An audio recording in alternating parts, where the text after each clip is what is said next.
오늘 우리 한기톱에서는 팔레스타인과 이스라엘의 그 갈등의 역사를 일단 앞에서 먼저 스케치하고요. 보수 기독교회는 왜 팔레스타인 문제에 있어서 친이스라엘적인가 이거에 대해서 한번 이번 한기톱에서 한번 짚고 넘어가 보겠습니다. 1세기까지만 해도 유대인이 많이 팔레스타인 지역에 살았죠. 70년에 로마의 티투스 장군이 예루살렘을 완전히 점령한 이후에는 유대인들의 나라는 어떠한 의미에서도 없었던 거고, 한 2000년 동안 팔레스타인 지역은 유대인들이 살지 않았던 지역이고, 왜 유대인들이 그러면 이스라엘로 가고 싶어 했냐? 2차 세계대전 때 홀로코스트를 가장 먼저 떠올리지만, 그 이전부터 유대인들은 유럽에서 환영받는 존재는 아니었어요. 기본적으로 굉장히 수전노에 다른 사람들에게 피해를 주는 존재로 인식이 오랫동안 되고 있었죠. 그래서 유럽 사람들이 갖고 있는 어떤 공통적인 유대인에 대한 인식이 있었다. 유럽 기독교 사회가 유대인들한테 요구했던 게 일단은 유대인은 공직에 오를 수 없다. 그 다음에 토지를 소유할 수 없다. 그리고 유대인임을 드러내는 복장을 하고 다녀야 한다. 뭐 영국, 스페인, 포르투갈에서는 추방을 당한 적도 많았고, 그리고 다른 나라들에서도 이제 게토라고 하죠. 높은 벽으로 둘러싼 유대인 거주 지역에 격리된 생활을 해야 되는 경우도 굉장히 많았다. 십자군 전쟁 그러면 이슬람하고 한 전쟁이라고만 생각을 하지만 이때도 유대인들이 십자군에게 학살을 당하는 경우도 꽤 있고, 그러다 보니까 이 유대인들도 집단적인 어떤 자구책이 필요했고, 그래서 만들어지는 게 시온주의인 거죠. 음, 예, 그러니까 우리가 다시 그 팔레스타인으로 돌아가서 유대인들의 나라를 세워야 한다라고 하는 생각이 굉장히 강했고, 1897년에 스위스 바젤에서 제1차 시오니스트 대회가 개최가 돼요. 그래서 이때 선언을 하죠. 국제법으로 보장되는 유대인의 조국을 팔레스타인에 건설하겠다라고 이때 선언을 처음 하게 됩니다. 이때 영국이 유대인들한테 제안을 해줘요. 19세기 말에 러시아에서 대대적인 유대인 박해가 있어서 러시아에서 피난 나온 유대인 난민들이 영국으로 많이 갔거든요. 그러니까 영국이 난민 문제 때문에 골치가 아프니까 우간다에 땅을 줄 테니 거기로 가면 어떻겠냐? 라고 했는데 이 시온주의자들이 거절을 하죠. 우리는 이스라엘로 가야 한다. 그리고 20세기에 넘어오면 이제 오스만 제국이 세계대전에 참전을 하고 오스만 제국이 이집트 침공을 위해서 팔레스타인 지역을 군사기지로 만들어요. 그리고 2차 세계대전이 패전국이 되면서 오스만 투르크도 팔레스타인에서 지배권을 잃어버려요. 그리고 이 영국이 팔레스타인을 가져가요. 유대인들이 영국과 친밀한 관계가 있었으니까 이스라엘 지역에 들어가겠다는 걸 강력하게 주장하기 시작하는 겁니다. 2차 세계대전이 끝났을 때쯤에는 영국이 이스라엘을 그 팔레스타인 지역에 세우겠다라는 계획은 철회를 한 상태였어요. 왜냐하면 시오니스트들 편을 들어서 거기에 이스라엘을 만들려고 했더니 주변의 아랍국들의 반대가 너무 심한 거예요. 근데 이 아랍국들의 반대가 심하면 영국에 어떤 문제가 생기냐면 원유 수급이 잘 안 돼요.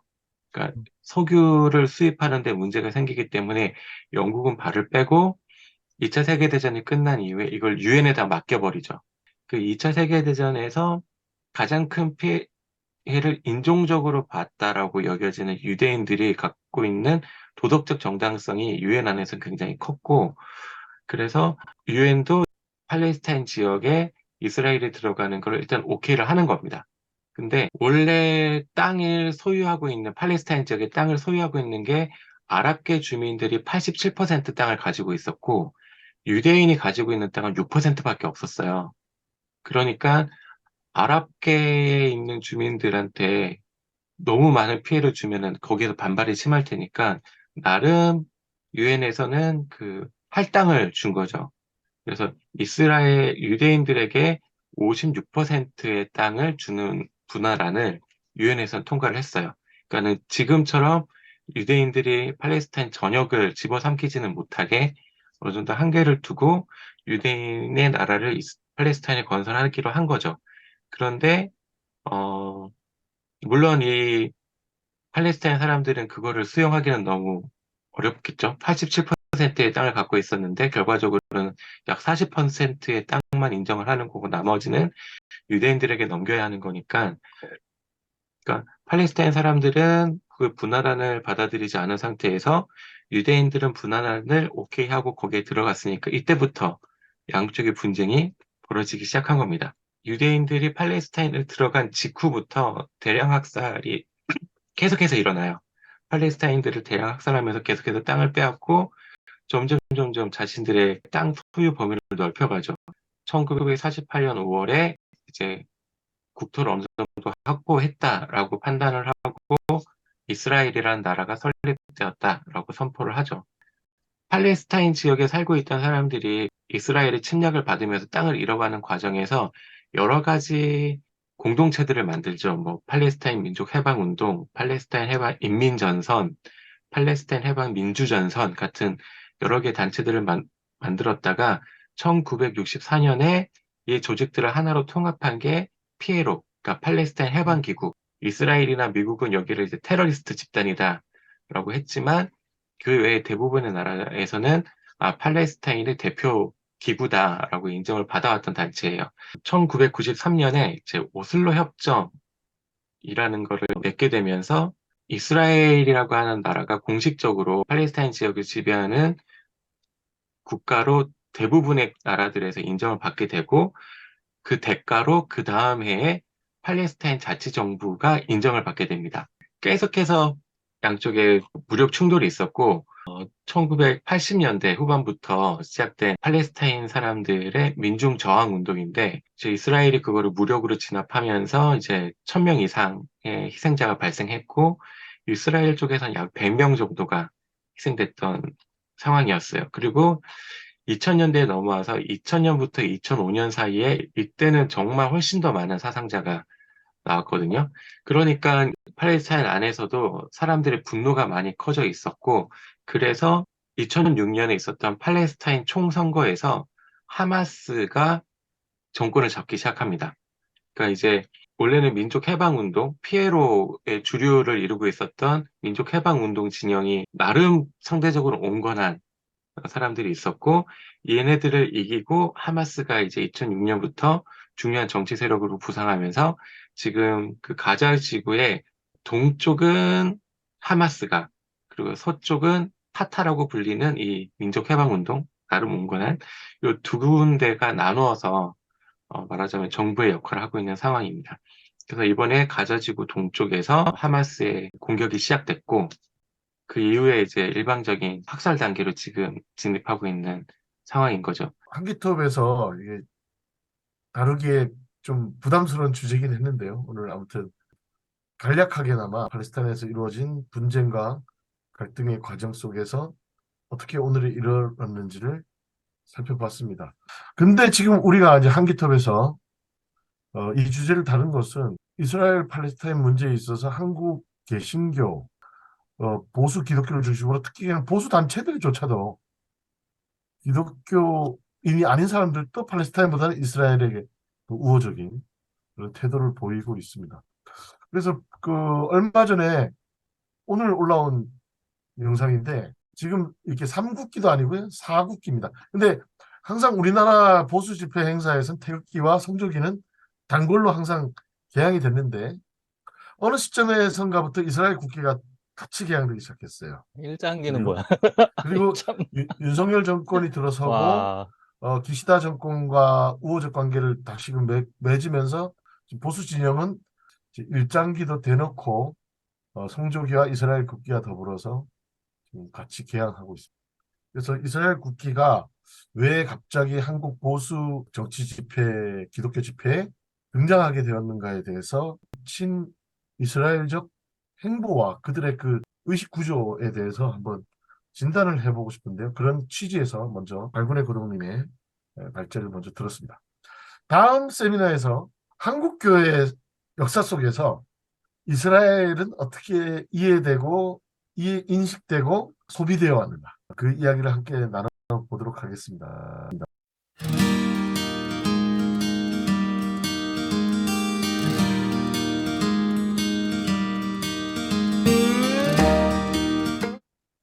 한국 기독교사 톱파보기 지금부터 시작하겠습니다.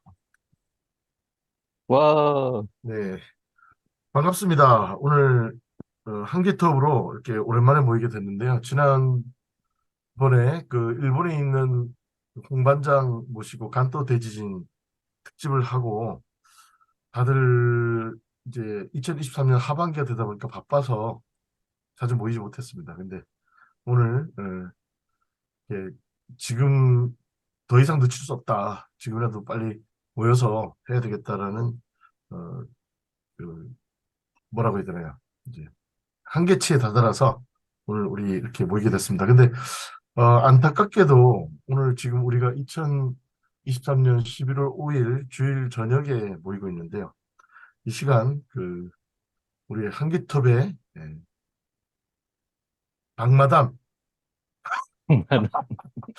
우리 한기톱의 터줏대감 박마담께서 지금 그 일을 하러 주일 사역을 마치고 경상남도로 이동 중입니다. 이동 중이라서 참 시간이 맞지 않아서 이렇게 함께 할 수 없게 됐습니다. 그래서 오늘 제가 진행을 하게 됐고요. 그래서 평소보다 톡톡 튀는 우리 날목의 진행 기다리시는 분들한테는 아쉬움을 드리게 돼서 죄송합니다. 오늘은 홍두깨와 함께하는 한기톱 지금부터 시작하겠습니다. 예. 저는 인사를 했고요. 제가 발군의 구독부터 인사하시죠. 안녕하십니까. 발군의 구독 손승우입니다. 네. 예, 안녕하세요. 코알라님. 언저리 인문학자 코알라 목사입니다. 만나서 반갑습니다. 예. 그동안 어떻게 잘 지내셨나요? 우리가 지금 얼마 만에 하는 방송이죠? 한 달 정도 된 것 한 달인가요? 두 달인가요?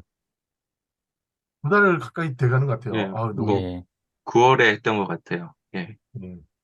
보통 저희가 방송을 2주에 한 번씩 올리는 걸 목표로 모이고 있는데, 일주일에 한 번씩 올리는 게 원래 목표죠. 예, 근데 2주에 한 번씩 우리가 모였었는데, 두 달 만에 모였다는, 두 달 가까이 만에 이렇게 모이게 돼서 너무 청취자분들께 사과드리고요.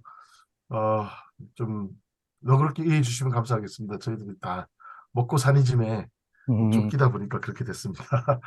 예, 저도 뭐 계속 이렇게 목회 활동하고 지금 밀려있는 연구 업무에 쫓기면서 지내고 있고요. 어, 최근에 제 그냥 근황 하나 말씀드리면은 우리 청취자분 중에 히치하이커스님, 히치하이커스님께서 이렇게 특별히 애정어린 댓글 하나 남겨주셔서 제가 지난번에 그 저기 강남 압구정에서 열렸던 심우원 이용도 목사 뮤지컬 뮤지컬을 제가 보러 갔다 왔습니다. 그래서 아, 아, 제- 봤어요? 무료 음, 공연이 종료되기 전에 제가 어떻게든 가서 봐야겠다 해서 아내와 함께 가서 보고 왔고요. 되게 이거 안 봤으면 후회할 뻔했다 싶은 좋은 음, 공연이었습니다. 다음에 좋은 기회가 되면은 다시 공연이 올라오면 우리 한기토 팀 한번 같이 가서 보면 좋을 것 같고요. 그 공연 기획자인 정재현 선생 또 한번 만나면 좋겠다. 네. 이용도에 대해서 이야기 나누는 시간을 가질 기회를 마련하면 좋겠다는 생각을 하게 됐습니다. 지금 연세대학교에서 또 강의도 재밌게 하고 있고요. 네, 열심히 살고 있습니다. 예, 발굴의 고독님 예. 근황 한번 간단히 얘기하시죠. 저는 제가 하고 있는 박물관 기공식을 했어요. 그래서, 오, 네, 지지난주 10월 25일에 기공식을 해서, 와, 네, 일단은 무사히 이제 삽을 뜨게 됐는데, 네, 아마 내일쯤 이제 착공 신고하고, 네, 음, 본격적인 공사에 들어갈 것 같아요. 이제 올라가는 그, 건데요.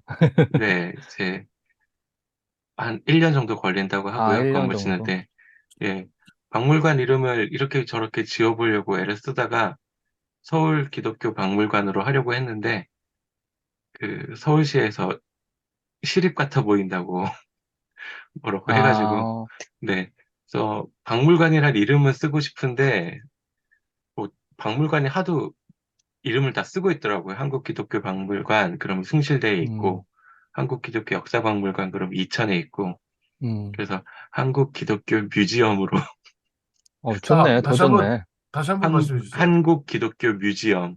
오, 예, 좋네. 예. 그래서 그냥 박물관이 하고 미술관에 가치 있는 느낌 같아서 오히려 잘 됐다.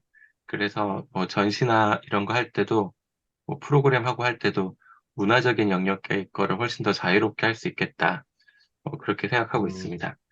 그리고 그, 저도 뭐, 예, 지난번 기공식 할 때 갇힌 서울 기독교박물관 네, 이렇게 네, 뉴스에서 같이, 봤는데, 네, 이제 바뀐 거네, 그 사이에. 네, 네. 예. 어쨌든 빨리 이름을 정해야 뭐 홍보도 하고 뭐 하니까, 네. 그리고 이제 로고 만들기 하고 있고, 음, 이것저것 진행을 하고 있어요. 네. 저도 이제 원래 10월이 되면은 조금 여유가 있을 거라고 착각을 하고, 웬만한 그 연구 원고 이런 걸 다 10월로 맞춰놨다가, 네, 제대로 끝내지 못하고 지금 11월에 막 아둥바둥 하고 있는 중이고요. 네, 뭐 그렇습니다. 네, 낮과 밤이 없네요. 네, 네. 공부하지 말걸. 뭐 이런 생각하고 있어요. 아, 또 공부도 하시는구나. 네, 지금 음, 정릉에 있는 대학에서 하는 과정은 이제 네. 언제쯤 끝나요? 이번이 이제 3학기 차라서 제 석사 논문 주제 정하고 뭐 콜로퀴움 프로포절 뭐 이런 거 해야 돼가지고요. 그럼 네, 내년에 석사 논문 쓰겠네? 네. 내년 와, 상반기에 쓰고 졸업하는 게 이제 일반적인 타임 테이블인데, 네, 뭐 이렇게 하도 뭐 글빚도 많고 이래가지고 논문을 음, 들여다볼 시간이 없는 거예요. 네. 돈 받고 약속해 놓은 것들 어떻게든 처리해야 되고 막 또 지난주가 대학은 또 중간고사 기간이니까 그거 채점해야 되는 거 밀려있고 막 이러니까 음. 뭐 어떻게 해야 될지 모르겠지만 어떻게든 되겠죠 뭐. 예. 네. 교수님이면서 학생이기도 한 네, 일 중이신 네, 분이네. 네. 근데 건강 잘 챙기시 바랍니다. 아, 네, 뭐, 네. 네, 노력하겠습니다. 코알라님, 예, 뭐 저는 그 몽골은 이제 8월 여름 때까지만 이제 열심히 몇 번 다녔고, 9월, 지금 10월, 그리고 다음 주에도 약간 지방으로 많이 좀 다니고 있습니다. 그래서, 지방의 그 교육지원청 같은 데서 하는 행사에 저희 프로나시아 기후변화 관련된 뭐 홍보 부스 운영하고, 또 다음 주, 그래서 제가, 지난번에는 그 남해군을 다녀왔고요. 다음 주에는 한평군? 네, 거기는 이제 기후환경 포럼이 있는데, 뭐 토론자로 참석하는 거 있어서 갔다 왔고, 뭐 오대산 월정사, 뭐 춘선시 이런 데를 이렇게 여러 군데 다니고 있어요. 그래서 뭐 큰 일을 하는 건 아니고, 그냥 뭐 회의나 모임이나 포럼 같은 데 참석해서 제가 이제 그 홍보실장이라 열심히 프로나시아에 대해서 알리는 일을 하고 있어요. 그래서 음, 조금 오늘도 좀 피곤하긴 하네요. 그래서 여름에는 이제 몽골과 왔다 갔다 하면서 일을 하고 또 이렇게 그 편할 줄 알았는데 이렇게 가을, 겨울에는 또 이런 여러 모임들을 참석을 해야 되네. 그리고 또 다음 주에는 그 기후 활동가 대회가 있습니다. 대전에서 음, 있더라고요. 그래서 9월에 기후 행진 그 행사가 있었는데 거기에 참여했던 여러 단체 소속 활동가들이 같이 모여서 뭐 기후 이 운동과 뭐 정치 세력화인가 뭐 그런 주제로 내년에 총선이 있으니까 어쨌든 이 기후 변화 아젠다를 좀 총선 정책으로 좀 만들기 위해서 우리 시민사회단체, 환경단체에서 어떻게 이제 좀 활동을 해야 될지 그런 고민들을 나누는 음, 그런 자리가 있어서 또 다녀와야 됩니다.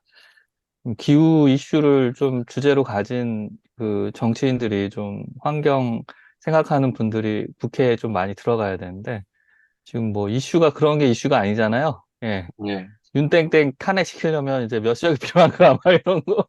그래서, 그것도 중요하겠지만, 예, 누가 되든 이 기후환경 문제를 다룰 수 있는 국회의원들이 많이 생기면 좋겠다 해서 또 그런 활동도 하고 있습니다.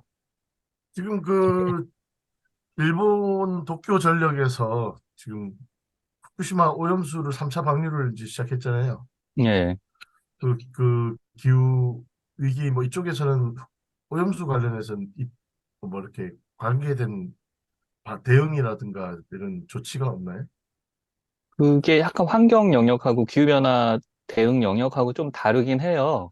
근데 이제 저희 뭐 한국의 기후 환경 단체들이 이렇게 뭐 9월 기후 행진이나 이런 데 집합할 때 다 거기서 거기에요. 그래서 거기에는 이제 탈석탄 주제도 있고 탈핵 주제도 있고 그리고 당연히 뭐 정의로운 전환이라고 해서 노동이나 또 인권 문제도 있고요. 그래서 그 후쿠시마 그 오염수 방류 문제에 대해서도 거기 단체들이 뭐 다양한 입장들이 있겠지만 주로 뭐 지금 현 정부와 같은 입장은 없을 테고요. 예, 음. 거의 아마 그 반대하고 어떻게 대응해야 되는지 그런 쪽 입장이죠. 예, 대부분. 예. 뭐 대전에서 모이는 그 모임이 전체적으로는 반국가 단체 모임이겠네. 반국가는 아닙니다. 예, 반국가는 예, 아니에요. 예. 네. 일, 반국가는 아니고 반 반성장, 탈성장, 뭐 이런 아, 아니 그 저 반자본주의, 얼마 전에 그 대통령이 뭐라고 했잖아요. 공간 반국가 전체주의 세력인, 전 예. 공산 전체주의. 예. 예. 제가 아무튼 커뮤니즘 좋아하니까 공산 세력이긴 한 것 같은데, 저는 공산주의라는 얘기를 한 적 없고, 예. 커뮤니즘. 이렇게 하면은 윤땡땡님이 잘 못 알아들으실 것 같아요. 아, 저는 코뮤니즘입니다. 그러면, 아, 그래요? 그건 뭐죠? 그러면서 자기는 그 공산주의가 싫은 거지. 윤땡땡이 영어를 좋아하기 때문에 아, 그래요? 잘할까요? 예, 그 커뮤니즘이라 하면은 되게 격조 있다고 좋아할 아, 수도 그래요. 있어요. 꼬뮌주의라고. 예. 차라리 좀 꼬민으로 하면 예, 예. 불어식으로 약간 음. 해서.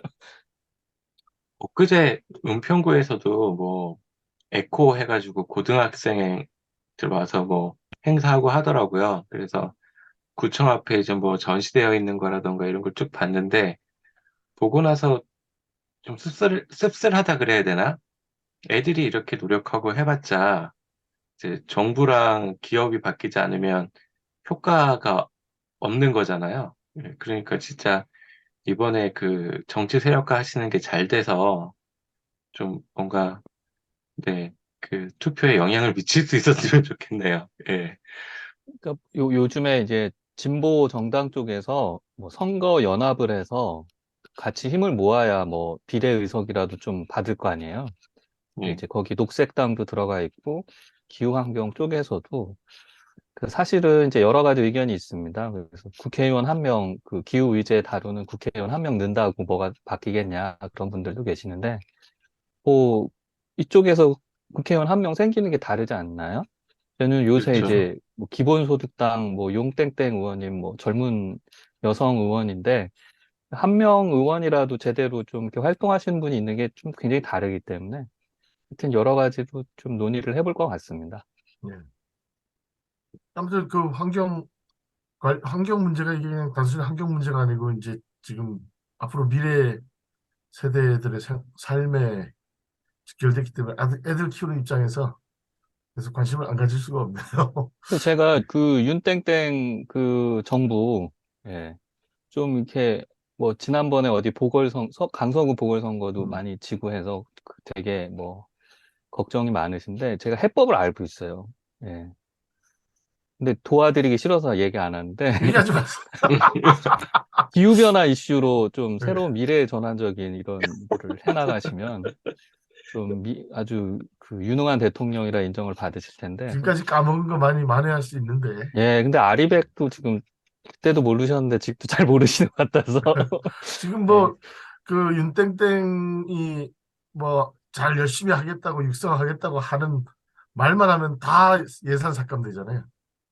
뭐 완전 그 50 스타일의 그게 머릿속에 있잖아요. 그래서 뭐 기후변화 의제를 뭐 유일하게 예산이 늘어난 데가 기독교 쪽이래요.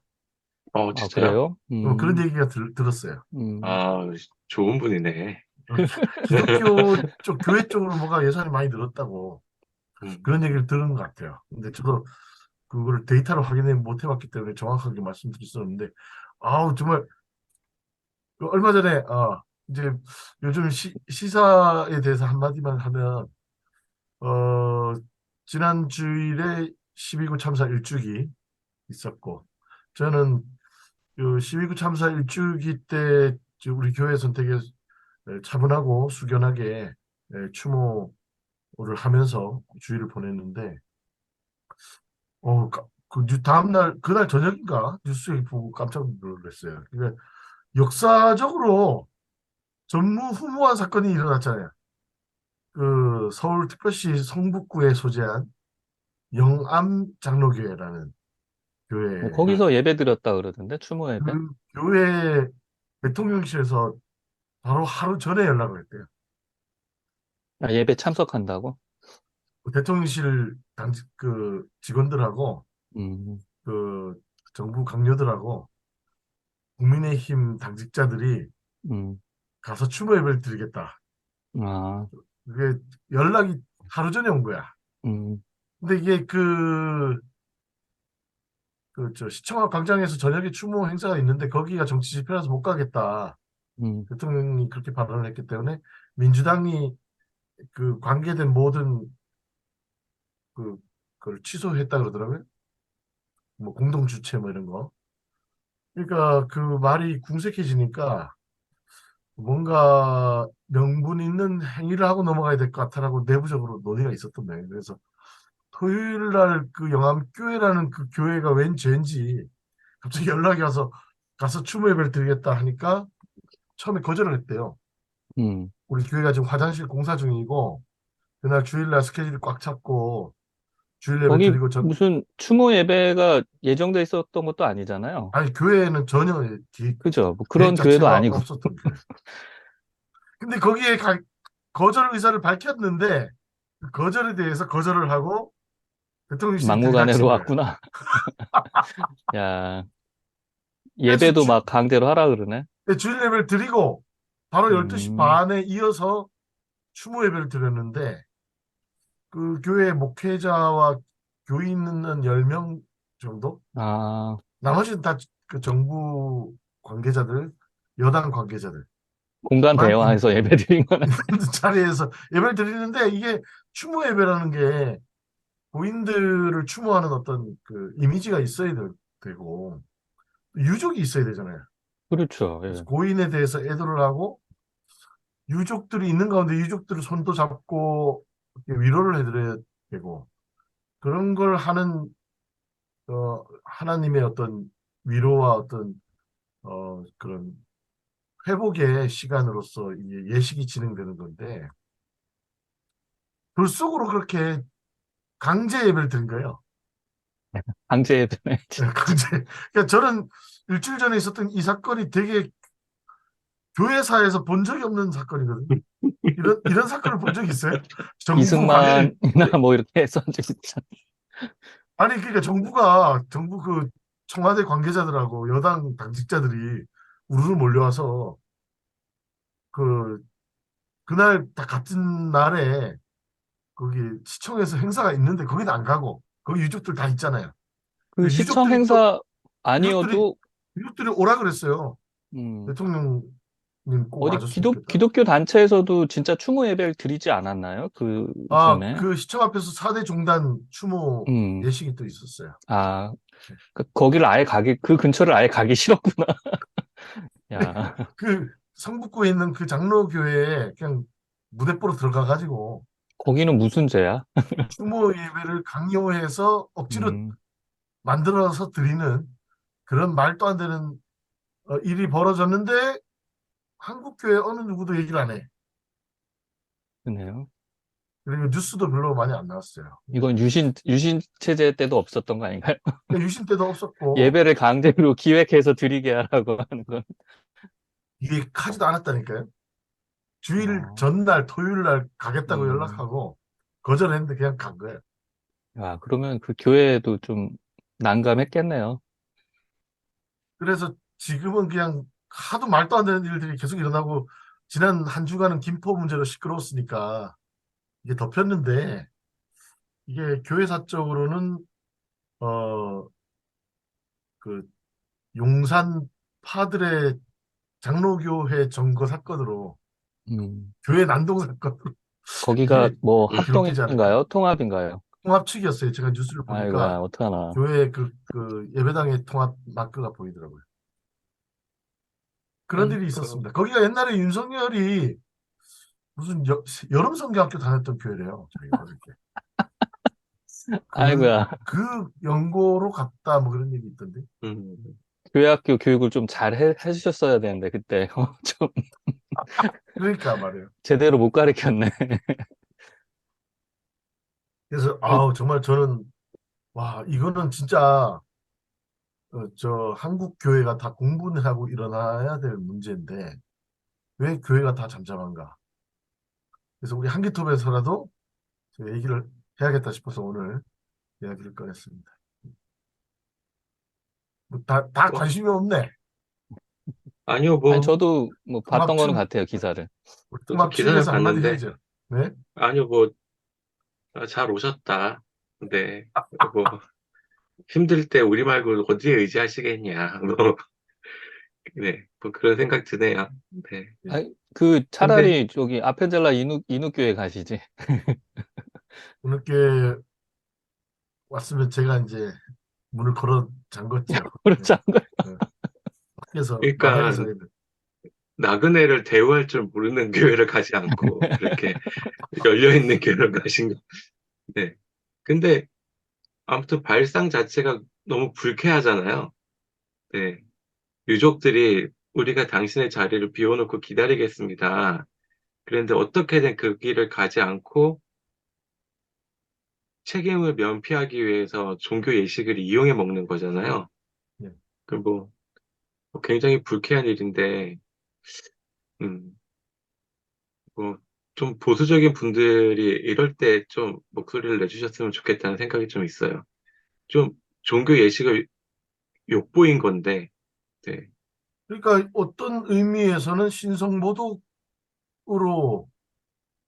반응할 수도 있는 문제예요. 그렇잖아요. 그 이슬람 성전에서 예배를 하는데 막 음, 가서 막 우리가 원하는 방식으로 예배를 행사를 진행해라. 그렇게 외부인이 가서 요구를 하면 그 굉장히 그 신성모독성 행위로 간주될 수도 있는 진짜 중대한 사안인데 한국 교회가 이런 부분에 대해서는 별로 문제식이 감각 자체가 무뎌졌다라는 느낌이 들더라고요. 예. 옛날에 뭐 신사참배 뭐 이거 얘기도 하면서도 이제 국가 권력 앞에 굴종을 하면 이제 옛날 예배당에다가 신사 비슷한 것도 설치해놓고 교회 마당에다가 국기 기양탑 설치하고 뭐 했잖아요. 다 일제 말기에.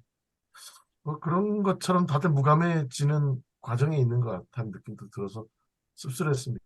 네. 네. 근데 저는 되게 타이밍을 그 대통령 비서실에서 잘 잡은 것 같아요.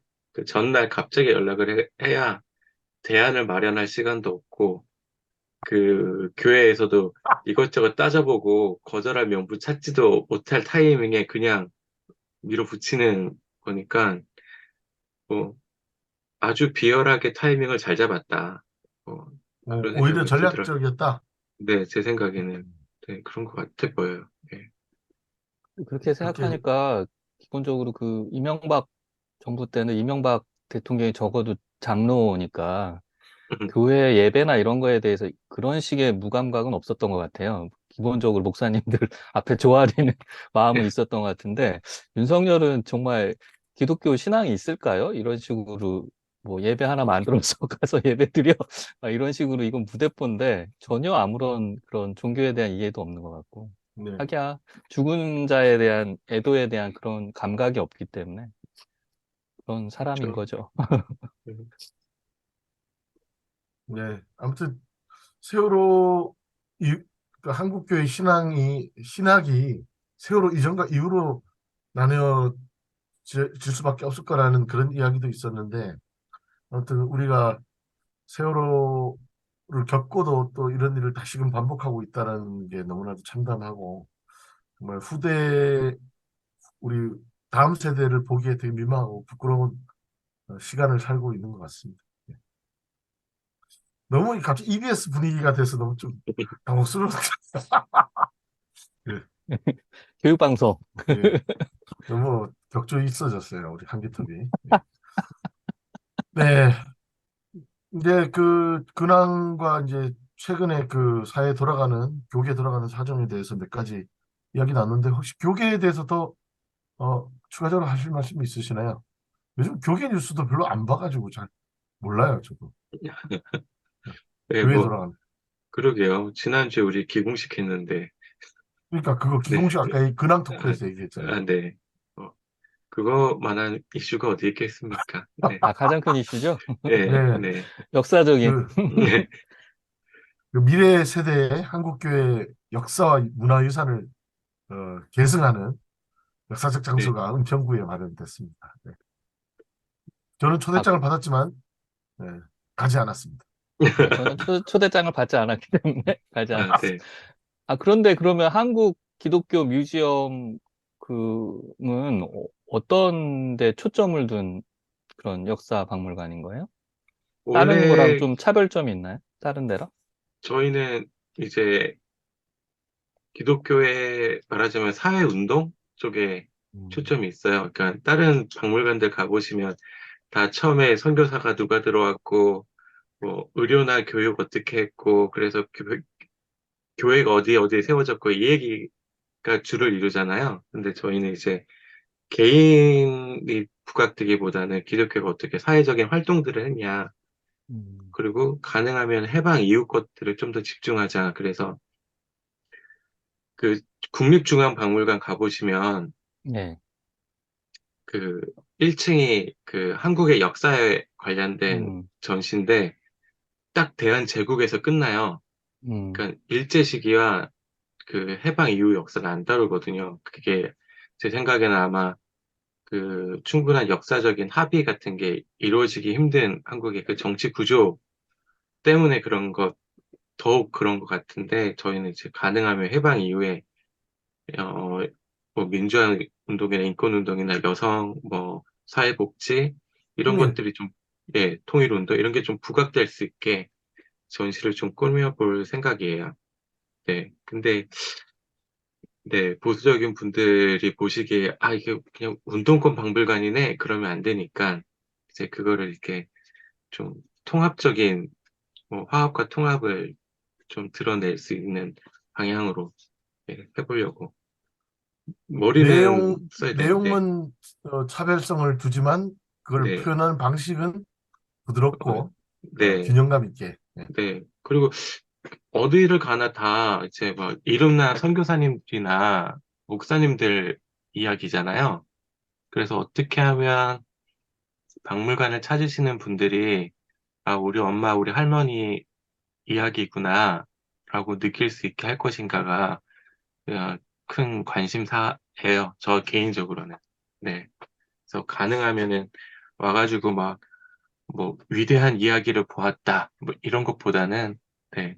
그냥 뭔지는 모르겠는데 그냥 가슴 따뜻한 느낌 우리 엄마 아빠가 저 시대에 예수 믿느라 참 고생했겠구나 이런 느낌을 그냥 갖고 돌아갈 수 있었으면 좋겠다. 그렇게 생각하고 있어요. 예. 조금 그 미시사적인 접근, 생활사적인 접근도 네. 좀 많이 있으면 있을 것 같고 저기 뭐죠? 그 한 가지 하려고 했던 말이 있었는데 갑자기 기억이 안 나. 천천히 떠올려 네, 보십시오. 네. 네, 아무튼 박물관 잘 그 차별성 있고 이렇게 그 얘기 하려고 했구나. 국립중앙박물관이 대한제국까지 있다 그랬는데 네. 그 대한제국 이후 일제강점기 이후에 우리의 역사를 볼 수 있는 게 이제 광화문에 네. 대한민국 역사박물관이라고 네. 있어요. 맞아. 거기 예. 있어요. 그게 이명박 정부 때 만들어진 건데 그 처음에는 원래 그 산업화 세대의 그 성과, 아, 그, 그 국가의 물적 번영과 이런 성장 이런 것들을 기념하기 위한 목표로 만들어진다고 의심을 받고 좀 비판을 받긴 했었어요. 근데 이후에 정권 바뀌고 하면서 거기가 또 민주화 인권운동 관련 정보도 많이 전시가 되고 기획전도 많이 하고 음, 그러더라고요. 그러면서 네.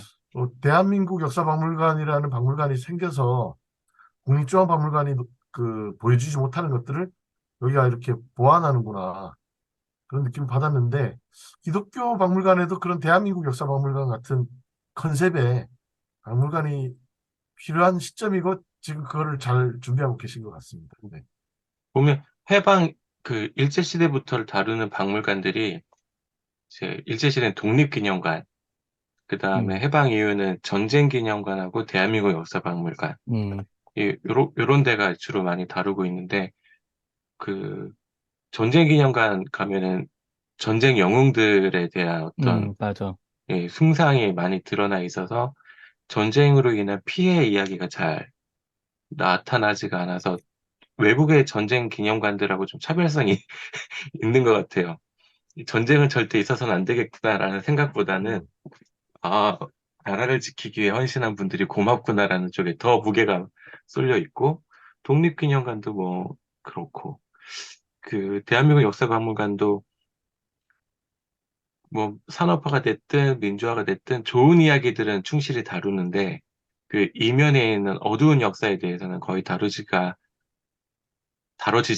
않는 아쉬움은 좀 있는 것 같아요. 그래서 가능하면 저희는 중간중간에 이제 한국교회에 반성할 점이라던가 역사적 과거 같은 거라든가 이걸 부각시키기는 곤란하지만 이렇게 사람들이 한번 하고 혀 한번 차고 넘어갈 수 있는 정도로는 이렇게 잘 좀 녹였으면 좋겠다. 네, 그렇게 생각하고 있죠.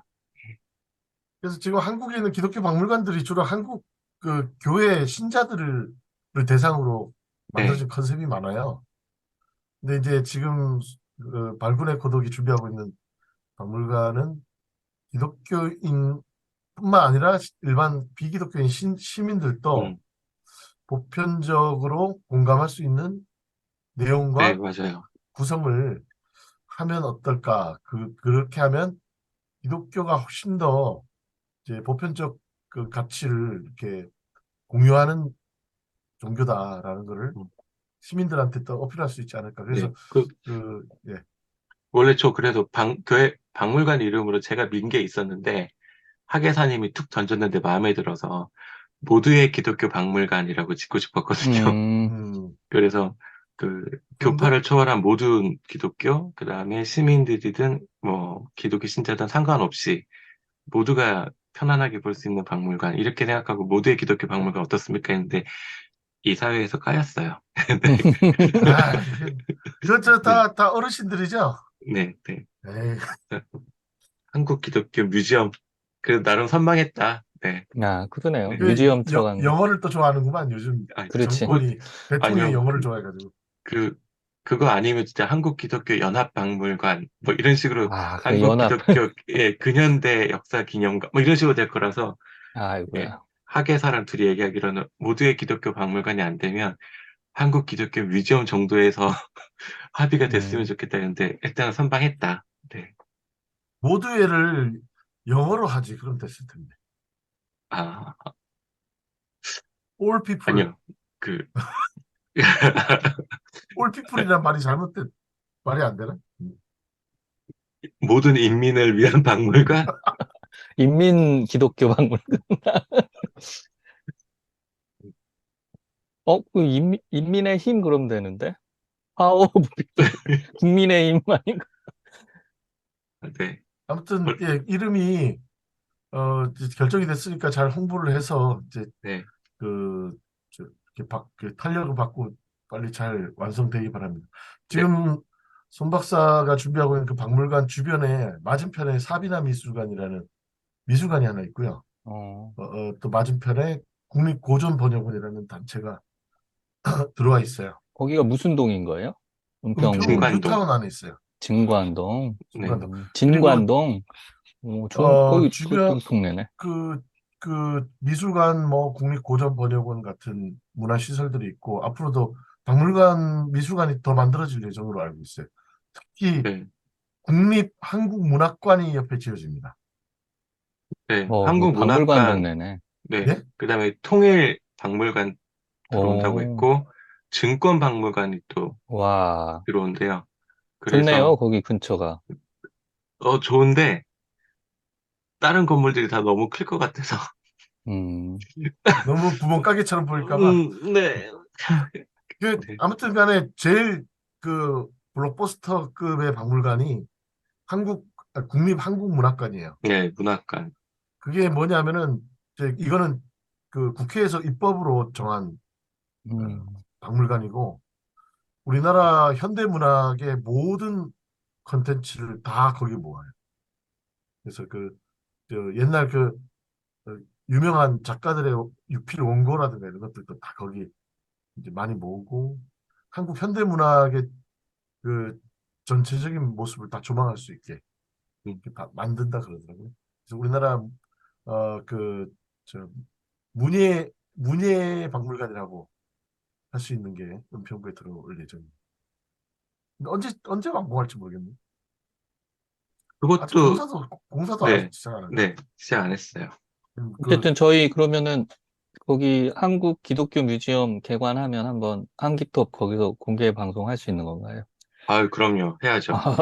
네. 네, 네. 그, 그 은평구 진관동의 한국 기독교 뮤지엄에서 우리 한기톱을 하는 그날을 기대하면서 더 공개 방송, 공개 방송. 공개 방송을 또 하는 걸 기약하면서 오늘 이제 본격적인 우리 메인 세미나 한번 시작해 보도록 하겠습니다. 오늘 우리가 세미나 주제를 같이 함께 고민하면서 지금 크림반도에서 시작됐던 우크라이나 러시아 전쟁도 지금 아직 끝나지 않은 상태인데 또 그 그쪽 인근이죠. 멀진 않죠. 거기에서 터키에서 멀지 않은 지중해 서편에 있는 팔레스타인에서 전쟁이 났습니다. 그래서 너무나도 끔찍한 지금 피해가 계속 지금도 진행 중인데 어, 이 팔레스타인 문제에 대해서 다들 막연하게 그냥 대충 알고 있지만 실제적인 그 과정이나 그 민낯을 잘 모르는 것 같아요. 기독교인들도. 그래서 오늘 우리 한기톱에서는 팔레스타인과 이스라엘의 그 갈등의 역사를 일단 앞에서 먼저 스케치하고요. 한국 교회는 그리고 보수 기독교회는 왜 팔레스타인 문제에 있어서 친유대적인가, 친이스라엘적인가 이거에 대해서 한번 이번 한기톱에서 한번 짚고 넘어가 보겠습니다. 굉장히 어, 아주 예민하고 조심스러운 주제이기도 하고 좀 아직 연구가 많이 안 돼서 좀 이렇게 저희로서도 좀 아직 그 지식이 부족한 주제인데 그래도 오늘 한번 도전을 해보겠습니다. 날목이 없는 가운데지만 한번 시작해 보도록 하겠습니다. 팔레스타인 문제가 어떻게 시작돼서 오늘에 이르게 됐는지를 우리 발군의 고동님이 준비를 해주셨는데요. 일단 일부러 그걸 한번 듣고 이제 한국교회 좋다. 편으로 넘어가 보도록 하겠습니다. 네. 네. 일단,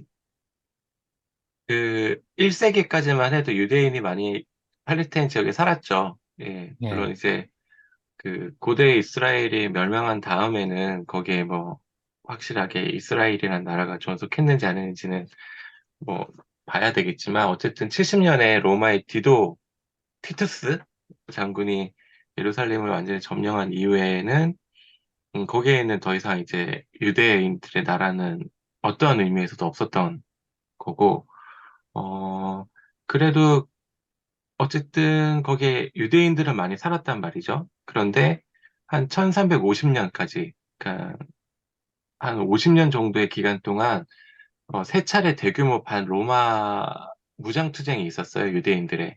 이때 어마어마하게 많은 숫자의 유대인들이 학살을 당하면서, 한 135년을 기준으로 보면, 팔레스타인 지역에 살고 있는 유대인들은 모두 합쳐도 몇천 명밖에 되지 않는 정도의 상황?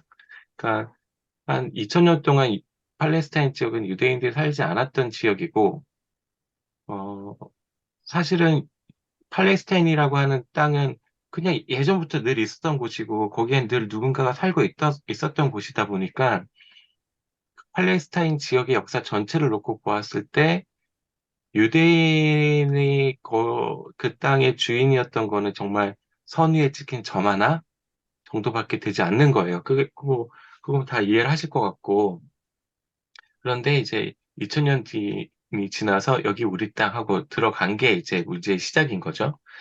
어, 근데 그, 왜 유대인들이 그러면 이스라엘로 가고 싶어 했냐 하면 유럽에서 뭐 우리는 그 2차 세계대전 때 홀로코스트를 가장 먼저 떠올리지만 그 이전부터 유대인들은 유럽에서 환영받는 존재는 아니었어요. 기본적으로 굉장히 그 수전노에 어, 다른 사람들에게 피해를 주는 존재로 인식이 오랫동안 되고 있었죠. 그래서 셰익스피어가 쓴 베니스의 상인이라는 음, 거기에 보면 나쁜 고리대금업자가 나오잖아요. 그래서 유태인이잖아. 예, 그 사람도 유태인이잖아요. 그러니까 셰익스피어가 베니스라고 하는 도시를 상상하면서 썼던 그 희곡이라고 해야 되나? 거기에도 유대인이 악역으로 나올 정도로 유럽 사람들이 갖고 있는 어떤 공통적인 유대인에 대한 인식이 있었다. 그러다 보니까 유대인은 항상 자신의 유대인임을 드러내는 복장도 하고 다녀야 되고, 그러니까 일종의 찍기가 되어 있는 거죠. 구분된 존재로 삶을 살아야 되고, 아니 그 네, 궁금한 게 옷을 네, 유대인 복식을 네. 자발적으로 입는 거야 아니면 그렇게 입도록 그 유럽 사회가 강요한 거예요? 요구한 거예요? 그러니까 그 유럽 기독교 사회가 유대인들한테 요구했던 게 일단은 유대인은 공직에 오를 수 없다. 그 다음에 토지를 소유할 수 없다. 그리고 유대인임을 드러내는 복장을 하고 다녀야 한다. 이제 음, 이런 게 아, 일단 근데 복장은 또 처음 들어보네. 네. 그러니까 음. 토지를 소유할 수 없으니까 이 사람들은 더더욱 금융 쪽에 손을 뻗칠 수밖에 없는 거고. 그러네요. 예, 현금을 갖고 있을 수밖에 없네. 네. 그리고 이제 뭐 영국, 스페인, 포르투갈에서는 추방을 당한 적도 많았고, 그리고 다른 나라들에서도 이제 게토라고 하죠. 높은 벽으로 둘러싼 유대인 거주 지역에 격리된 생활을 해야 되는 경우도 굉장히 많았다라고 얘기를 해요. 그리고 그 십자군 전쟁 그러면 이슬람하고 한 전쟁이라고만 생각을 하지만 이때도 유대인들이 십자군에게 학살을 당하는 경우도 꽤 있고, 예, 그러니까 종교 재판에 가기도 하고, 뭐 그, 14세기 저, 네, 십자군 원정단들이 그 성지를 향해서 가다가 네, 네, 예, 보급품이 주로 떨어지고 그렇죠. 그, 저, 기아에 허덕이면 그때 유대인이 집단적으로 거주하는 유대인 마을을 습격해서 학살하고 그 사람들의 그 식량과 재산을 네, 약탈을 하면서 십자군 원정을 했더라고요. 네. 그러니까 그때부터 그, 네, 뭔가 국민으로서의 어떤 존재 인정을 받지 못하니까 그만큼 집단적인 폭력에 노출되기가 쉬운 상황에 처해 있었던 거라고 봐야 할 것 같아요. 그러다 보니까 이 유대인들도 집단적인 어떤 자구책이 필요했고, 그래서 만들어지는 게 시온주의인 거죠. 음, 예, 그러니까 우리가 다시 그 팔레스타인으로 돌아가서 유대인들의 나라를 세워야 한다라고 하는 생각이 굉장히 강했고, 1897년에 스위스 바젤에서 제1차 시오니스트 대회가 개최가 돼요. 그래서 이때 선언을 하죠. 국제법으로 보장되는 유대인의 조국을 팔레스타인에 건설하겠다라고 이때 선언을 처음 하게 됩니다. 이때 이제 영국이 그 유대인들한테 제안을 해줘요. 그 19세기 말에 러시아에서 대대적인 유대인 박해가 있어서 러시아에서 피난 나온 그 유대인 난민들이 영국으로 많이 갔거든요. 그러니까 영국이 난민 문제 때문에 골치가 아프니까 우간다에 땅을 줄 테니 거기로 가면 어떻겠냐? 라고 했는데 이 시온주의자들이 거절을 하죠. 우리는 이스라엘로 가야 한다. 그 라고 해서 이스라엘보다 훨씬 넓은 땅이었다고 그러는데 네, 훨씬 넓고 유혹한 땅이었다고. 팔레스타인보다는 살아남기도 더 유리한 땅이었는데 굳이 꼭 여기를 가겠다라고 얘기를 한 거죠. 근데 그래야 그 민족적인 결집력이 생기기 때문에 시오니스트들 입장에서도 합리적인 선택을 했다라고 보는 게 좋을 것 같아요. 네. 그리고 20세기에 넘어오면 이제 오스만 제국이 세계대전에 참전을 하고 뭐 엉망진창으로 세계가 뒤엉키죠. 그러면서 오스만 제국이 이집트 침공을 위해서 팔레스타인 지역을 군사기지로 만들어요. 그리고 여기에 그 팔레스타인 사람들을 억압하면서 그 어떻게든 자리를 잡았는데 패전국이 돼버린 거죠. 2차 세계대전에 패전국이 되면서 그 오스만 투르크도 팔레스타인에서 지배권을 잃어버려요. 그러면 일단은 가장 먼저 독립의 기대를 품는 사람들은 그 팔레스타인 지역에 살고 있었던 팔레스타인 사람들이 독립된 국가를 만들고 싶은 기대에 부풀어 있었던 거고, 어, 네, 하고 있었는데, 이제 전쟁에서 이긴 나라들이 땅 따먹기를 이제 서로 외교적인 협상을 통해서 이제 땅을 나눠 갖는 과정에서 영국이 팔레스타인을 가져가요. 예. 그러니까 이제 중동 지역에서, 어, 그 친서방 지역의 땅이 어느 정도 생긴 거죠. 그리고 이 유대인들이 이제 그 영국과 친밀한 관계가 있었으니까 돈과 외교력을 가지고 이 이스라엘 지역에 들어가겠다라는 걸 강력하게 주장하기 시작하는 겁니다. 그, 근데 2차 세계대전이 끝났을 때쯤에는 이제 영국이 그 이스라엘을 그 팔레스타인 지역에 세우겠다라는 계획은 철회를 한 상태였어요. 왜냐하면 시오니스트들 편을 들어서 거기에 이스라엘을 만들려고 했더니 주변의 아랍국들의 반대가 너무 심한 거예요. 근데 이 아랍국들의 반대가 심하면 영국에 어떤 문제가 생기냐면 원유 수급이 잘 안 돼요. 그러니까 석유를 수입하는 데 문제가 생기기 때문에 영국은 발을 빼고 2차 세계대전이 끝난 이후에 이걸 유엔에다 맡겨버리죠. 네. 근데 유엔이라고 하는 그 단체가 그 생길 때부터 두 번의 세계대전을 경험하고 말할 수 없는 비극을 겪은 우리 유럽의 인민들은, 뭐, 전 세계의 인민들은 평화를 위해서 뭐 어쩌고저쩌고 이러면서 유엔을 만들었단 말이죠. 그러니까는 그 2차 세계대전에서 가장 큰 피해를 인종적으로 봤다라고 여겨지는 유대인들이 갖고 있는 도덕적 정당성이 유엔 안에서 굉장히 컸고, 그래서 유엔도 이제 그 팔레스타인 지역에 이스라엘이 들어가는 걸 일단 오케이를 하는 겁니다. 근데 원래 땅을 소유하고 있는 팔레스타인 지역의 땅을 소유하고 있는 게 아랍계 주민들이 87% 땅을 가지고 있었고 유대인이 가지고 있는 땅은 6%밖에 없었어요. 그러니까 아랍계에 있는 주민들한테 너무 많은 피해를 주면은 거기에서 반발이 심할 테니까 나름 유엔에서는 그 할당을 준 거죠.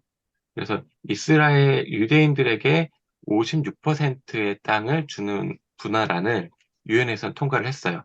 그러니까는 지금처럼 유대인들이 팔레스타인 전역을 집어삼키지는 못하게 어느 정도 한계를 두고 유대인의 나라를 팔레스타인에 건설하기로 한 거죠.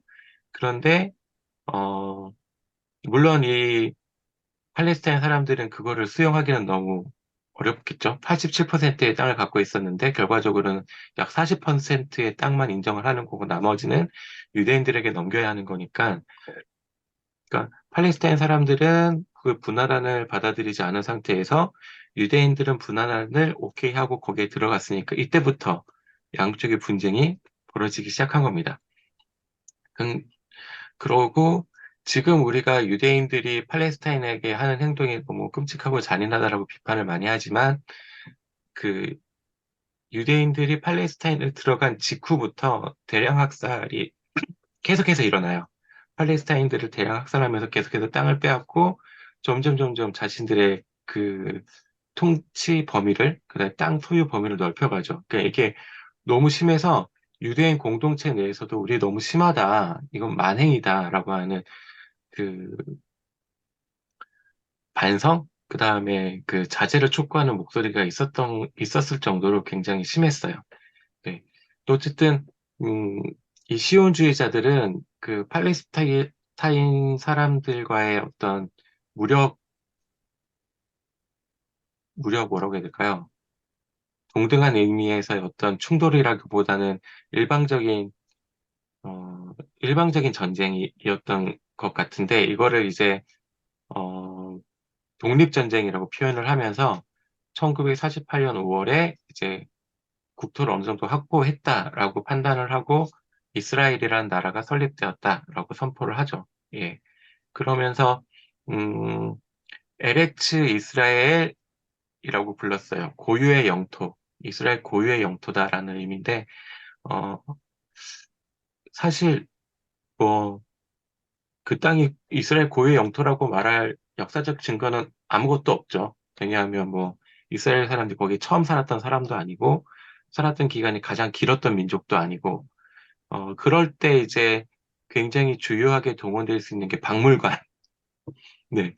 그 국가의 정체성이라던가 아니면 국가의 정책을 이제 홍보하기 위한 수단으로서 에레츠 예루살렘 박물관이라는 걸 만들어서 어, 그 팔레스타인 지역의 고고 물품들을 전시하면서 이게 다 이제 유대인의 역사다라는 식으로 정당성을 확보해 나가는 작업들을 합니다. 음.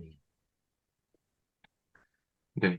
그러니까 2012년 정도를 놓고 보면 이제 그 팔레스타인의 난민은 약 500만 명 정도고 이 인구 수를 보면은 팔레스타인에 거주하고 있는 모든 사람의 절반 정도가 팔레스타인 난민인 상황인 거예요. 그 지금 사람들이 많이 헷갈려 하시는 게 팔레스타인 민족 해방 운동이 있고, 그러니까 뭐 보통 이제 팔레스타인 해방 기구라고 얘기하는 기구가 있고, 뭐 하마스는 뭐고 많이들 헷갈려 하시는데 일단은 팔레스타인 지역에 살고 있던 사람들이 계속해서 이제 이스라엘의 침략을 받으면서 땅을 잃어가는 과정에서 여러 가지 그 공동체들을 만들죠. 뭐 팔레스타인 민족 해방 운동, 팔레스타인 해방 인민전선, 팔레스타인 해방 민주전선 같은 여러 개 단체들을 만들었다가 1964년에 이 조직들을 하나로 통합한 게 피에로, 그러니까 팔레스타인 해방 기구. 예로. 예, 예. 요게 이제 어, 정, 정통성이 있는 팔레스타인의 그 정치 기구라고 생각하시면 좋을 것 같아요. 근데 물론 이제 이스라엘이나 미국은 여기를 이제 테러리스트 집단이다라고 했지만 그 외에 대부분의 나라에서는 팔레스타인의 대표 기구다라고 인정을 받아왔던 단체예요. 그러다가 1993년에 이제 오슬로 협정이라는 거를 이제 맺게 되면서 어, 이스라엘이라고 하는 나라가 공식적으로 그 팔레스타인 지역을 지배하는 국가로 대부분의 나라들에서 인정을 받게 되고, 그 대가로 그 다음 해에 팔레스타인 자치정부가 인정을 받게 됩니다. 그러니까 이제 양쪽의 정부가 확실하게 세워지는 거죠. 네.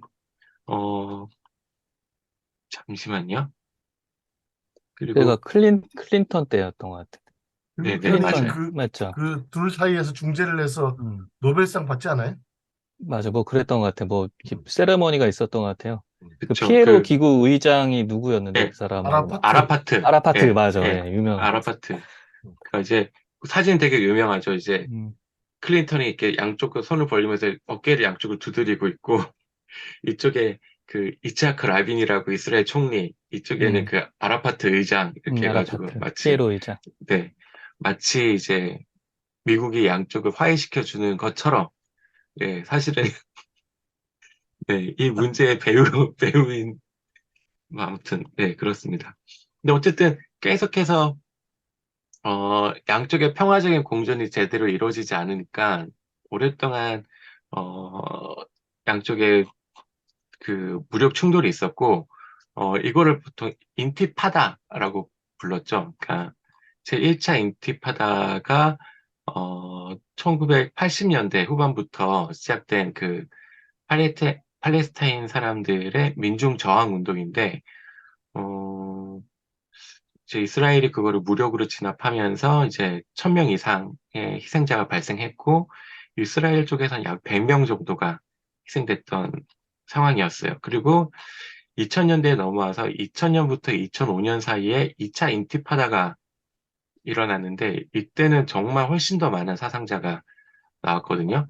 그러니까 이제 그 팔레스타인 안에서도 사람들의 분노가 많이 커져 있었고, 그래서 그 2006년에 있었던 팔레스타인 총선거에서 하마스가 정권을 잡기 시작합니다. 그러니까 이제 원래는 민족해방운동, 피에로의 주류를 이루고 있었던 민족해방운동 진영이, 나름 상대적으로 온건한 사람들이 있었고, 얘네들을 이기고 하마스가 이제 2006년부터 중요한 정치 세력으로 부상하면서 지금 그 가자 지구의 동쪽은 하마스가, 그리고 서쪽은 파타라고 불리는 이 민족해방운동, 나름 몽고난, 이 두 군데가 나누어서 말하자면 정부의 역할을 하고 있는 상황입니다. 그래서 이번에 가자지구 동쪽에서 하마스의 그 공격이 시작됐고, 어, 그 이후에 이제 일방적인 학살 단계로 지금 진입하고 있는 상황인 거죠. 근데 되게 열받는 거는 하마스의 지도자들은 가자지구에 없어요. 이 사람들은 이제 다 안전한 그 레바논에 있다고 했나? 거기에서 5성급 호텔에서 자기들을 안전하게 있으면서 지금 민중들만 지금 죽어나가는 꼴을 만들어 놓고 있는 거죠. 보면은, 네, 레바논의 무장 세력은 헤즈볼라라는 세력이잖아요. 네, 근데 그 헤즈볼라를 여기에 끌어들이려고 지금 하고 있고, 헤즈볼라가 참전하니 많이 지금 그런 단계에 있는 것 같아요. 네. 그러면 근데, 이제 중동 전쟁으로 이게 확전이 되게 되겠죠. 네. 근데 하마스는 반드시 중동의 형제들이 빠르게 합류해 줄 거라고 예측을 했던 것 같은데 그 예측이 지금 많이 어긋나 있는 상황이긴 한 것 같아요. 근데 오히려 뭐 그 친서방 쪽으로 어떻게든 해보려고 하는 그 이슬람 국가들도 있고 하다 보니까 오히려 이제 하마스를 비난하는 목소리가 뭐 사우디아라비아였나요? 그쪽에서 나오기도 하고 이러면서 음, 근데 전체적으로 최근에 네, 그 난민 캠프 주변으로 이제 이스라엘이 공습하고 하면서 그 하마스 그쪽 지도 세력들이 거기 근처에 뭐 지하나 그런 캠프 주변에 있어서 거기를 때릴 수밖에 없다 막 그렇게 했는데 그거 다 네. 그냥 쇼네요. 그 이라크 들어갈 때는 대량 학살 무기가 있다고. 아, 그렇죠. 그렇죠. 저 하고서 병원이 그 개신교 그러니까 침례교에서 운영하는 침례교 그러니까 그냥 병원이었는데. 네, 유엔에서 한 그런 네. 시설들도 막 그냥 폭격을 하면서 거기에 그 지도자층이 있어서 공격한다 그랬는데 다 왜 그러니까 이러는 거야? 지금 약간 광적인 단계로 가고 있는 것 같아요. 그래서 지금 이게 그 사실은 사우디아라비아하고 그 지금 수에즈 운하 하나만 의존해서 인도양에서 지중해로 넘어가는 그, 그 유통 운송로가 리스크가 크다 보니까 지금 사우디아라비아를 경유해서 이스라엘 레바논 쪽으로 넘어가는 그 육로가 거의 그 만들어졌다 그러더라고요. 협의가 다 돼가지고. 그러면은 스웨즈 운하가 예전에도 뭐 배가 하나 뒤집어져 가지고 막힌 적 네, 있잖아요. 네, 그때 엄청나게 손실이 있고 막 그랬기 때문에 스웨즈 운하 하나만 의존하지 않는 약간 그 걸프 쪽에서 그 사우디 영토와 이스라엘을 경유하는 그 육로 운송로가 거의 이제 제휴가 됐는데 문제는 가장 그 육로 그 운송로가 개통됐을 때 리스크가 이제 팔레스타인 갈등 문제였던 것 같아요. 그래서 그 하마스가 그 거기에 가장 부담스러운 집단이었기 때문에 그것을 이제 이번 참에 그냥 털고 가자라는 취지로 이 전쟁이 의도적으로 촉발됐다는 이야기도 어디서 들었어요, 제가. 근데 뭐 국제학 전문가가 아니다 보니까 저는 자세히는 모르는데 그런 그 경제적인 배경도 그리고 지금 사우디하고 다 친서방으로 완전히 넘어가고 있잖아요, 지금. 그런 상황이 맞물려서 지금 그 이스라엘 팔레스타인 전쟁이 새롭게 비화되고 있는 것 같습니다. 네. 어쨌든 그거 중 뭐 예전에 뭐 대항해 시대라는 게 있어서 식민지 쟁탈이 굉장히 심했었고 1차 세계대전, 2차 세계전 당시에도 굉장히 많은 식민지들이 있었지만 어쨌든 그때 제국주의 국가들이 식민 지역에게 사과를 하는 경우가 많았고 이제는 보면 뭐 미국이나 호주 같이 이렇게 새롭게 원주민들을 몰아내고 세운 나라들도 이제 원주민들을 학살하고 강제 이주시켰던 역사에 대해서 반성하고 뭐 배상도 하려는 움직임도 있고 하잖아요. 근데 이스라엘은 정말 어, 상당히 예외적인 케이스인 것 같아요. 이 정도로 일말의 반성도 하지 않는 경우는 네, 그러니까 보기 지금 힘들다. 예, 이렇게 이야기를 들으면서 결국은 이제 거의 2000년 동안 남의 땅이었던 것을 그 2차 음, 세계대전이라는 어떤 시대적 어떤 후기를 통해서 그 포기. 자기들은 시오니스트들 음, 입장에서 후기죠. 그렇죠. 찬스잖아요. 예, 그동안 공상적 어떤 그 가상의 시나리오에 불과하다고 치부됐던 이 시오니스트의 그 아까 뭐라고 했죠? 본토라 그랬네? LH, 네, 아니, 그러니까 LHM, 본토. 이스라엘 본토라 그랬네? 네, 고유 영토. 예, 고유 영토. 예, 시오니스트의 고유 영토 그, 이렇게 진입 계획이 그 2차 세계대전으로 가시화되고 그때 특히 히틀러의 그 홀로코스트가 유엔의 이스라엘 지지를 더 견인하게 했던 또 희생이 됐던 거잖아요.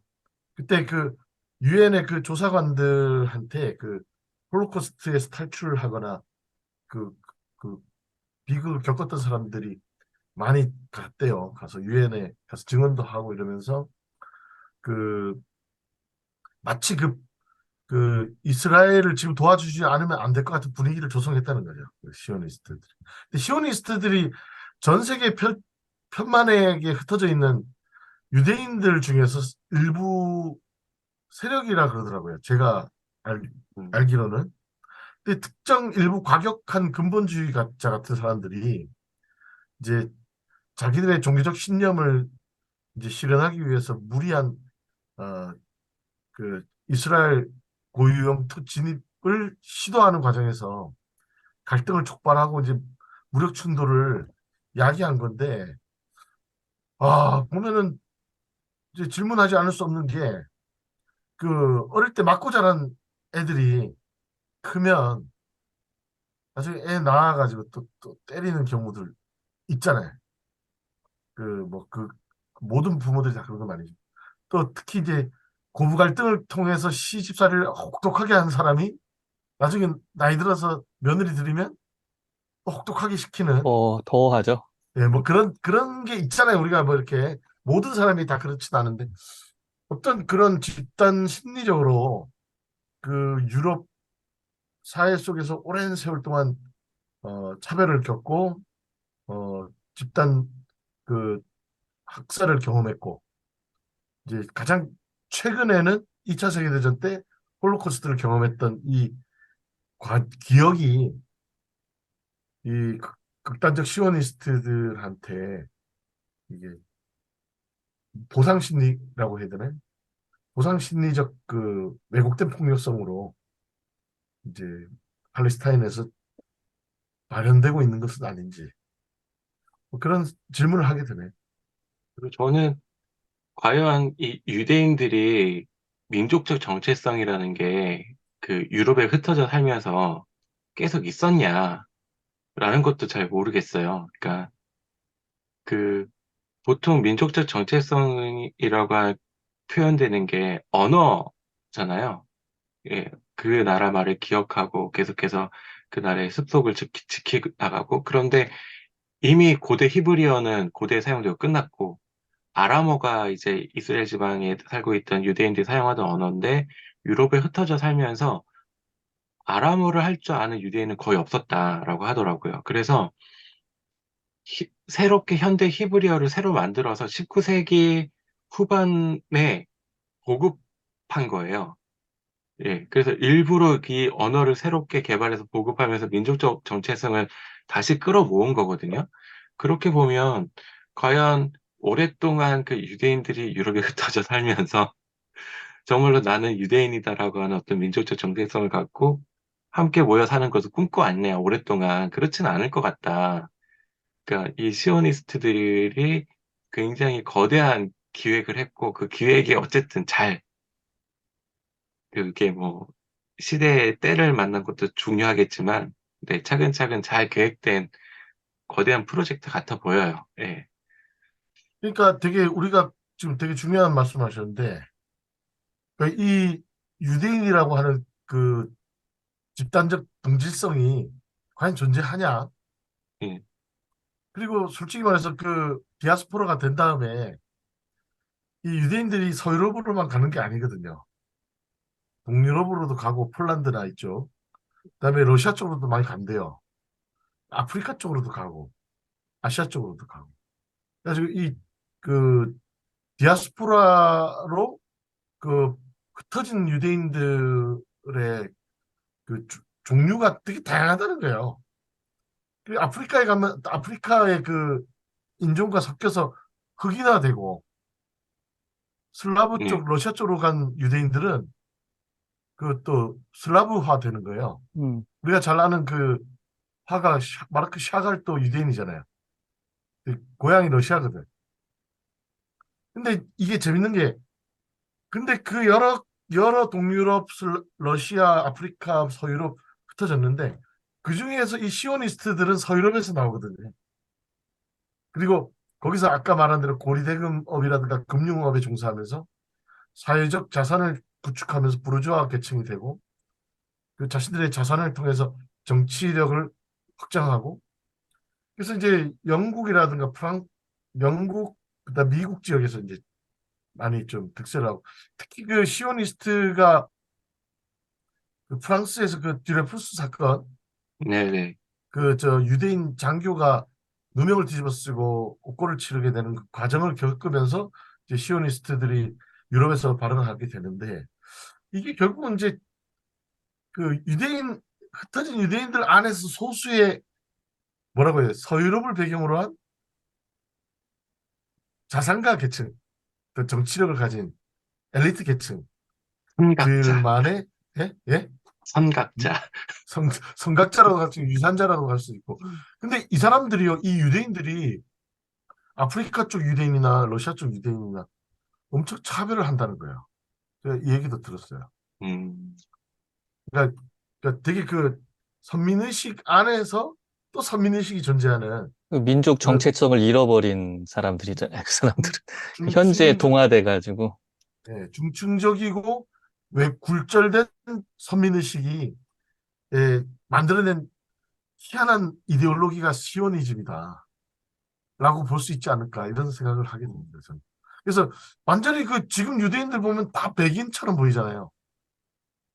그렇죠. 그러니까 그게 다 그 영국이나 미국 쪽 백인 사회 속에 스며들어가지고 뭐 자기들끼리 다 솔직히 순수 혈통을 지켰겠어요. 다 그냥 일반 게르만이나 뭐 저 앵글로 색슨이랑 다 섞였겠죠.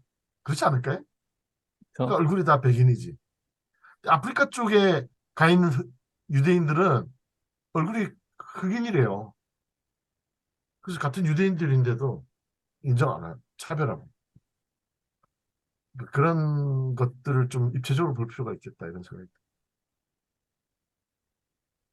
하여튼 뭐 나라를 차지하고 들어간 거는 좋은데 이제 어쨌든 이 서구의 국가들이 너무 생각이 짧다.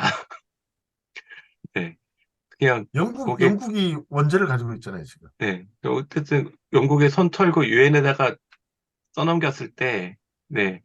유럽의 그 유엔에 모여 있는 여러 나라들도 왜 영국에 손을 뗐을까를 좀 고민하고 쉽게 결정하면 안 된다라는 걸 좀 염두에 뒀으면 좋겠는데 뒀었으면 좋았을 텐데 라는 생각을 근데 좀 해보게 돼요. 어쨌든 그 미국의 역할이 가장 큰 거 아니었나요?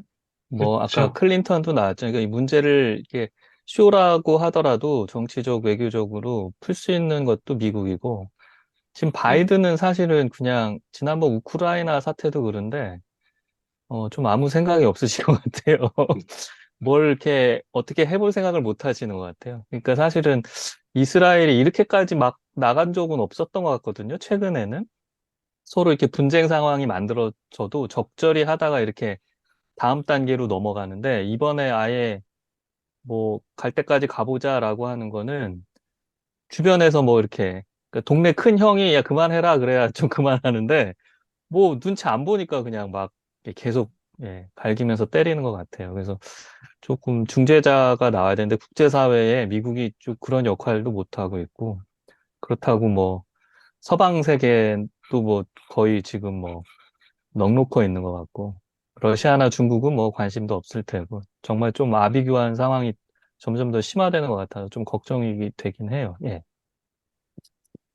그럼 아무튼 러시아 우크라이나 전쟁에 이스라엘 팔레스타인 전쟁, 이제 동북아시아에서도 뭔가 사건이 터지면 이거 진짜 세계 대전이 되는 것 같아요. 근데 옛날에 파시즘하고 뭐 이렇게 뭐 하나의 그 전선이라는 게 있었는데 지금 이거는 뭐 다 하나의 어떤 전선이나 이데올로기적인 독립성도 없어요. 다 그냥 탐욕과 증오, 분노 뭐 이런 것만 있는 것 같고. 그래서 그나마 그 북한의 김정은이 좀 영리한 거죠. 빨리 러시아랑 붙어야겠다. 러시아 쪽에 붙어서 그나마 이제 좀 이렇게 균형을 맞춰야 미국이 한번 또 때린다 그러면은 큰일 나니까. 예. 중국은 이렇게 뒷배가 돼줄 만한 상황은 아닌 것 같고, 경제적으로 미국하고 좀 이렇게 돼야 되니까. 러시아가 뭐 저 아무 눈치 안 보고 막 하잖아요. 그래서 러시아한테 붙어 있으면 그나마 좀 안전하겠다 그렇게 생각한 것도 같은데요. 아, 참 걱정이에요. 세계 그 외교 뭐 이렇게 전쟁 이런 분쟁사를 보면은 지금 굉장히 좀 위태로운 상황인 것 같습니다. 차라리 과거에 그 냉전 체제에는 어떤 그 권력 힘의 균형 뭐 이런 게 있었고, 그 다음에 뭐 냉전 이후 다극 체제로 간다 그랬는데 사실 미국 일국 체제로 막 이렇게 가다가 미국이 제대로 이렇게 영향력 리더십을 발휘하지 못하는 그런 상황이 되면 뭐 각 그 분쟁 요소가 있는 그 지역 그 부분에서 막 이렇게 좀 뭐 말도 안 되는 학살 같은 이런 분쟁이 벌어지니까 좀 바이든이 좀 빨리 나서주셨으면 좋겠어요.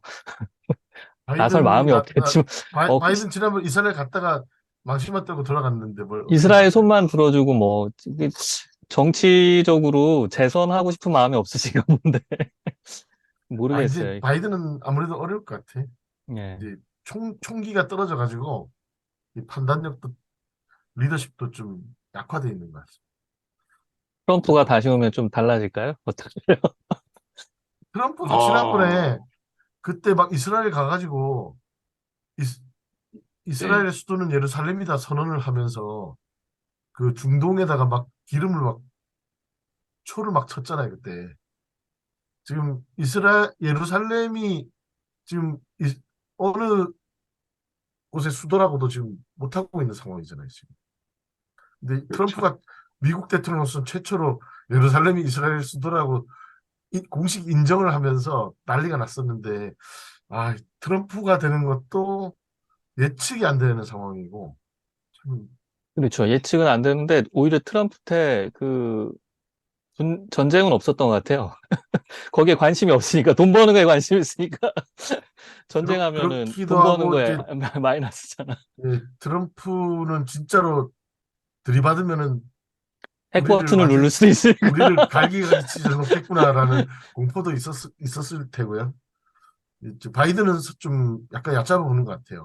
이렇게 여러 가지 이스라엘이 국제적으로. 미국 눈치 안 보는 것 같아요. 지금 보면 미국이든 뭐 유엔은 더 말할 나위도 없고 사실 이 정도면 유엔이 뭐 긴급하게 나서야 되는데 뭐 안보리가 열리든지 뭐 뭘 해야 해야 되는데 아무것도 되는데, 못 하는 것 같아요. 네.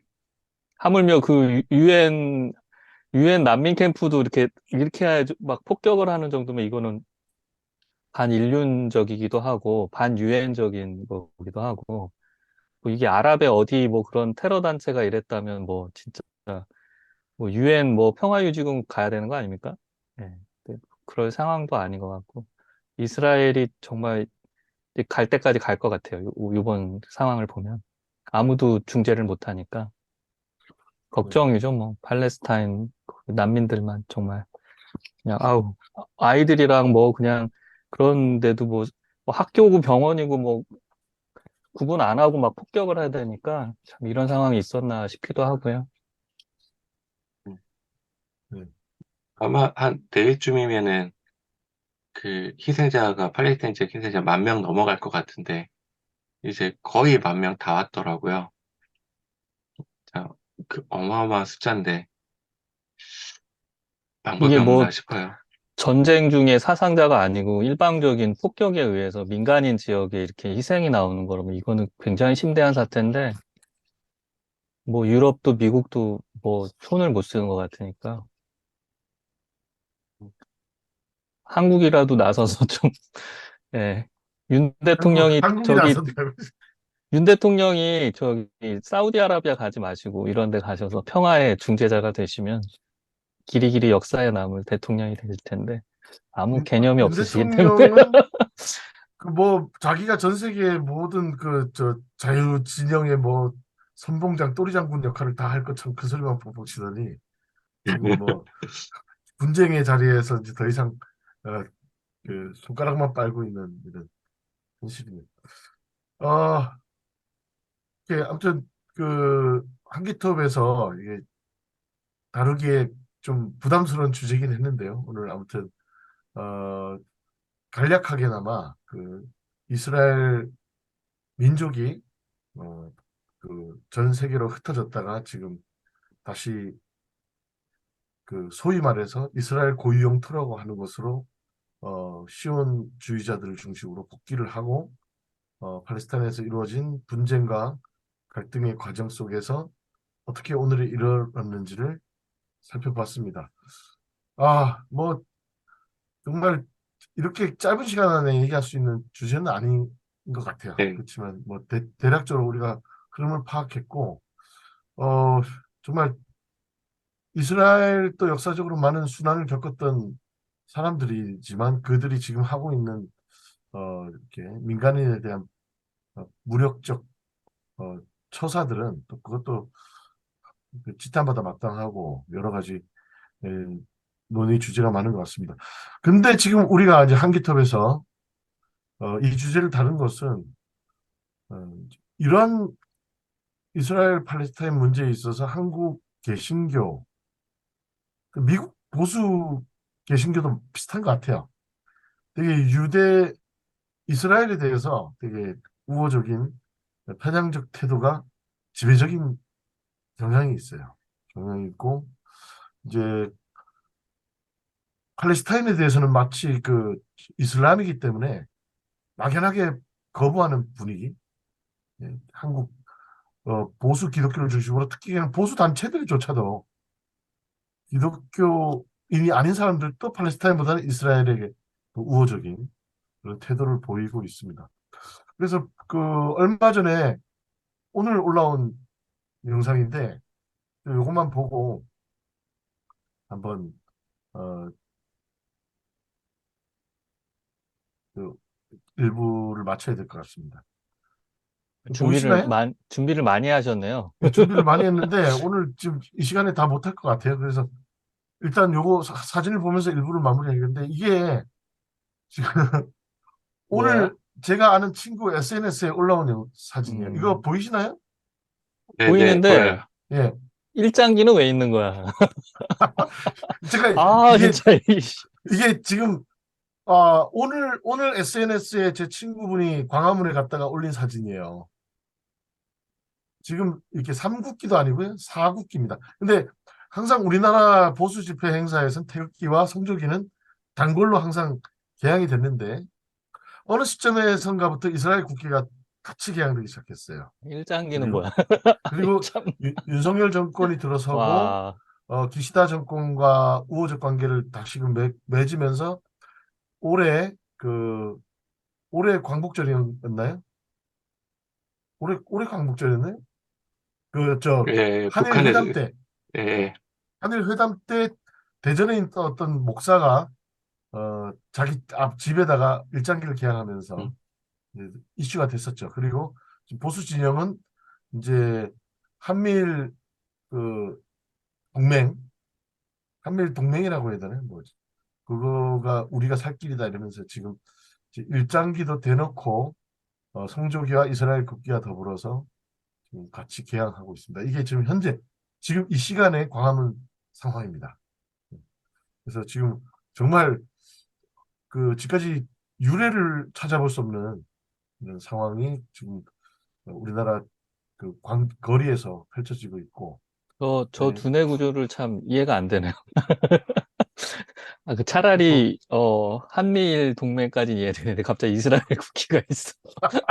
와, 근데 이제 일본 국기가 이게 마지막으로 이제 승선을 했고, 음, 이제 성조기에다 이스라엘 국기가 이제 옵션으로 항상 세 개가 같이 붙어 다녔었어요. 수년 전부터 한 10년 10년은 안 된 것 같아요.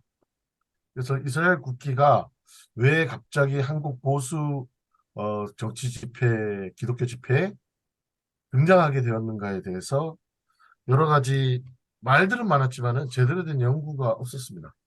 그래서 오늘 지금 우리가 지금 이스라엘 팔레스타인 전쟁이 촉발되고 진행되고 있는 이 상황 속에서 한국 교회가 보여주고 있고 한국 보수 단체들이 보여주고 있는 친 이스라엘적 어, 행보와 그들의 어, 의식 구조에 대해서 한번 진단을 해보고 싶은데요. 그런 취지에서 먼저 발군의 고동님의 발제를 먼저 들었습니다.